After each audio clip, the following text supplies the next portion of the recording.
All right, it's Mike and Denise. I'm a lifestyle nutritionist. I have a book, Live to 150 at liveto150.org. Let's get right into it. This is a long one. We're going to cram it in so it's not too long for you. What is it? About oil. 6 reasons why oil is bad for you and which ones are worst. None of them are good. Yeah, well, actually, this article does say some of them are at the end, but we're going to get into that. I'm going to give you our review and comments, so go ahead. Pretty much everyone accepts that processed food is bad for you, especially processed sugar. But most people are far less suspicious of processed fat, that is oil. Yeah, and I never heard about that processed fat. Never heard that described that way, but yeah, I like it. Yeah. It's accurate. However, there are some diets, including a whole food plant-based diet, where oils are limited or avoided entirely. In this post, I'll be covering 6 different reasons why oil is bad for you. Most of them have to do with heart disease risk, but we'll be touching on cancer, obesity, acne, inflammation, and more. Bad. You'll notice that some of the 6 reasons only apply to specific oils, so at the end of the post I'll outline which oils are the healthiest, relatively speaking, and in case you choose to keep consuming oil. Yeah, I have a chapter in the book called Oil is Garbage. That's how I feel about it. All stuff is bad, but why? That's why we're reading this article, why? So we're going to get into the details. Go ahead, fast as we can. So the 6 reasons. Number 1, excess omega fat causes inflammation. 2, saturated fat raises LDL cholesterol. 3, oil raises blood triglyceride levels after meals. 4, oil is high in calories. 5, oil is low in micronutrients. And 6, most oils contain some amount of trans fat. After we get through these 6 reasons, I'll also cover which oils seem to be the healthiest if you are going to consume oil. If you prefer a video explaining these various points, okay, just don't worry about it. Yeah, okay, just keep going. Skip over all the stuff that's not important. 1, excess omega-6 fat causes inflammation.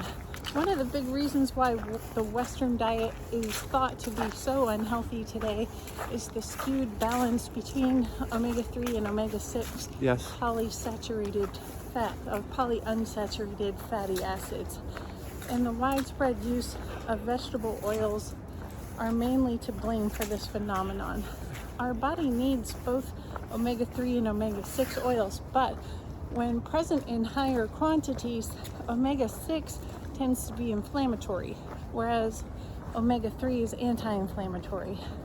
So it's the balance. I mean, we want to eat chia seeds and flax seeds. We talk about that in my book too. That's what you want to do. Don't eat oil. That's one side of it. And eat chia and flax seeds, right? Yeah. Most of our common Western diseases involve chronic inflammation in the body. Heart disease, cancer, arthritis, Alzheimer's. I can't see through the sun. Oh my gosh. Whoa. Inflammatory bowel disease, and more. IBS. And too much omega-6 could be part of what's to blame. Definitely. There are sources for this. It's believed that in our ancestral environments, our species likely ate close to a 1-to-1 balance of omega-6 and omega-3 fat, as it's recommended to stay between that and a 4-to-1 balance, 4 parts omega-6 for each part omega-3. But today our Western diet typically reaches a ratio between 10-to-1 and 50-to-1. Whoa, so heavily, look out. It's skewed very heavily towards the omega-6 fats. Skewed, so we are screwing this whole thing up, basically. Yeah, those are the ones that we should get a 1-to-1 of. Yeah, we are totally out of bounds. We are totally screwed the whole damn thing up. And the only way you're going to bring it back into balance is to get rid of the damn oil. That's my advice. That's your takeaway. So that's because we eat so many processed vegetable oils that are high in omega-6. Processed fats. Yeah. So which vegetable oils are highest in omega-6? Corn oil, soybean oil, sunflower oil, safflower, peanut, cottonseed, and sesame oil. They're all bad. That's the takeaway. They're all bad. Anything with OIL at the end is bad. We read a separate article on the safflower oil, and it was bad. Yeah. If you look at the quantity of omega-6 in just 1 tablespoon of these oils, you'll see some numbers as high as 6 or 7 grams. When you compare that to olive oil, avocado oil, or canola oil, which are higher in monosaturated fat, you only see 1 or 2 grams of omega-6. coconut oil and palm oil, which are primarily look out. composed of saturated fat, The coconut oil, baked goods, frostings. contain only about 1 gram or less of omega-6. per Yes, but tablespoon. saturated fat. They are so high in saturated fat, okay? So, yeah, don't eat those. I had heard about these problems with excess omega-6 years ago, but I only took action to cut out the high omega-6 oils from my diet after I heard it could be what was causing my acne. Yes, oils rich in omega-6 can cause acne. I wrote a lot more about this in my big post on how to clear acne as a vegan. If you struggle with your acne, seriously go read that post. Yeah, okay, keep going. We got to skip over. We are very So- limited on time. Whenever I see soybean oil, safflower oil, sunflower oil, or corn oil, I listed in a food nowadays I steer clear. All right, steer clear of anything with oil. Just keep going. Don't cook with them at home. Yeah, don't cook with them. Don't use them. Nothing. Number 2, saturated fat raises LDL cholesterol. If you're avoiding omega-6 rich vegetable oils, you might consider switching to coconut oil or palm oil. Oh my gosh! Oh my gosh! Coconut oil is sometimes regarded as a health food for its medium Oh my gosh! triglycerides. They're totally forgetting about the saturated fat aspect, which is it's solid at room temperature. Most oils are liquid at room temperature, but when they're solid at room temperature, they have like an even more jelly fat in them. Coconut oil isn't solid at room temperature. I have some in the bathroom to do an oil pull on my teeth at night. I don't actually do it though. Really? Coconut oil and palm oil are high in maybe I'm saturated mistaken. fat. They're some of the Maybe it's a only different type. significant plant sources of saturated fat. Most other dietary sources they're of saying it. saturated fat are animal foods like fatty meat. Yes. So you don't want to eat any of this oil. Why are they saying this one's beneficial? I don't know. There's a lot of just keep going. But I don't agree with what they're saying. Yeah, there's a big controversy about saturated fat. I don't think it's good for you at all. Number 3, oil raises blood triglyceride levels after meals. So eating oil causes something called after meal fatty blood. After any oil, studies show elevated levels of fat or triglycerides in the blood. These elevated plasma triglyceride levels have been linked to atherosclerosis or clogged arteries, Definitely. along with an inflammatory reaction and oxidative stress that could contribute to heart disease in the long term. We also learned last night that oxidative stress causes allergies. Mm-hmm. This fatty blood is also more difficult for your heart to pump, and it's been shown to coincide with Definitely. chest pain or angina It gels up your blood. in patients with heart disease. This fatty blood is also slightly less oxygen-rich blood by about 5 to 10%, making it less effective at doing its job of delivering oxygen to all your cells. That's why you get a food coma. Yep. I gotta lay down. This post-prandial hyperlipidemia has been shown in studies with That's olive a oil, technical term. canola oil, soybean oil, palm oil, safflola, never heard of it, and more. There's no reason to believe that it is limited to only specific kinds of oil. It seems to be an effect of consuming the concentrated fat without any fiber attached to it. Okay. So any oil. Yeah. Concentrated fat, high percentage of calories from fat, especially oil, which is a junk food and is what they said processed fat. Yeah, so you'll have that food coma effect after eating it. Oil is high in calories. That's number 4. It's easy to overeat on calories when you're frying food or adding it to recipes. It's very calorically dense at 9 calories per gram with no fiber to help fill you up or slow you down.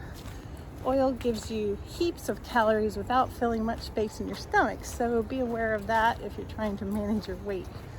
It's not going to work. You're not going to manage anything. Just that Yeah. you're going to manage to gain weight. Many vegan weight loss programs recommend avoiding oils. Number 5, oil is low in micronutrients. Yes. Some oils are worse than others. in Almost this all the regard. nutrition stripped out. Think about it, right? They take all the good parts of the plant, which is the fiber and everything else, and all you got is fat, right? It's 100% fat, all Yeah. oil. Extra virgin olive oil is known to contain a bit more as far as antioxidants in the final product. A bit more. But if you look at the actual levels, they're still Yeah, basically so nothing low compared to antioxidant-rich fruits or vegetables. Or the actual whole plant that the oil came from. Just eat the whole plant. So whenever you eat food that's low in micronutrients, you're crowding out more nutrient-dense food from your diet. Sure, Yep. you can get away with eating a few low nutrition foods each day, but most of your calories should come from foods that also give you lots of vitamins and minerals. You don't want too many empty calories. Definitely not. And number 6, most oils contain some amounts of trans fat. All refined vegetable oils contain small amounts of trans fat, which is indeed the most harmful fat of all.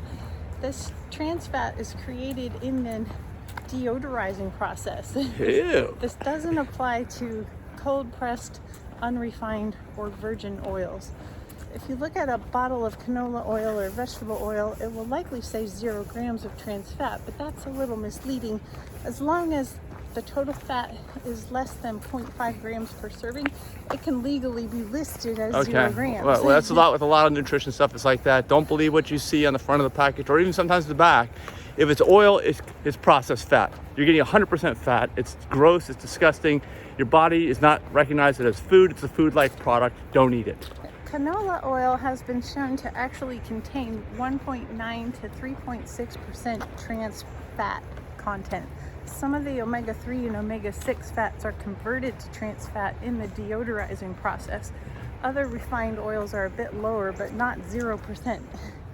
So it's been shown that any intake of trans fat raises your LDL cholesterol, and high LDL is the main heart disease risk factor. Trans fat also lowers your HDL or good cholesterol. So there is no intake of trans fat without some potential adverse effects. So, And I would extend that to no intake of saturated fat without adverse effects, no intake of processed fat, which is oil, without adverse effects, negative effects. yeah. One thing Dr. Michael Greger often points out is Yeah. that trans fat is also naturally found in meat and dairy products. So if you really want to get to 0 trans fat intake, you have to cut out the animal products Definitely, too. yes. Right. They talk about something else with him. This article just goes on and on. I don't know, sorry, my eyes watering from that sun hitting me. Partially hydrogenated oils are the biggest danger. It's Like worth Oreos? noting here.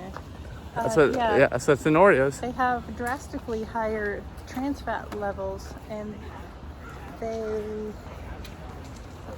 are now being banned in most, Yep. in more parts of the world. That's how those Oreos get that fatty yet crispy bite to them. Yeah, It's partially hydrogenated oils. they're not safe. And is all oil bad for you? Dr. Caldwell Esselstyn Jr. is one of the leading Yes. physician He's scientists right. in the world when it comes to the prevention and reversal of heart disease, and he insists that his patients exclude oil from their diet. Yeah, and there's no oil allowed in our healthy vegan food, which is at healthyveganfood.info, and also both of Dr. Caldwell Esselstyn's 2-part video is at our healthyveganfood.info as well. Yeah, there's some hints about which oils are healthiest. Green and light. Yeah, yellow light, which is red BS. light. Actually, yeah, they talk about Dr. Greger's yellow light, green light, red light, and apparently there's one oil that's on a yellow light for Dr. Greger, which is, Dr. Greger's great. He's not perfect, just like nobody is. And I'm just surprised that they honed in on that and said, well, hey, there's this one oil that's on his yellow light. Well, it's oil. A lot of times, even Dr. Greger says this, people are looking for good news about their bad habits, and that's all that is. So don't have any oil ever. Don't have any food that has any oil as an ingredient. Just eat the straight plants. Food is grown. They have fat in them, by the way. They all do. It says the actual healthiest kind of oil is fish oil, but we don't take it Yeah, because that's it's not another thing. vegan. Yeah, That's why this we- article is very misleading. But this article, I think, up to this point, was a very good summary as to exactly how oils work inside the body to destroy you. Right? I think this was, and the takeaway for me is it's all bad. Yeah, You could try to find some microscopic little benefit, but is that worth the negative parts to go along with it? No. I mean, it's a net loss. It's a net negative, no matter how you look at it. And hopefully this made you guys think. And if it has, great. And you can read more in the book, Live to 150 at liveto150.org. Go out and get your daily aerobic vigorous exercise, which is what we're doing. We're walking, we're going to the run club now. And we're gonna actually pick up some food that's actually doesn't have any oil in it, right? Yeah, Yeah, that, and also some probably stuff from Green Fair, since we're down here at the farmer's market at Lake Ann. So anything else to add? No. That's it. See you in the next video. Bye.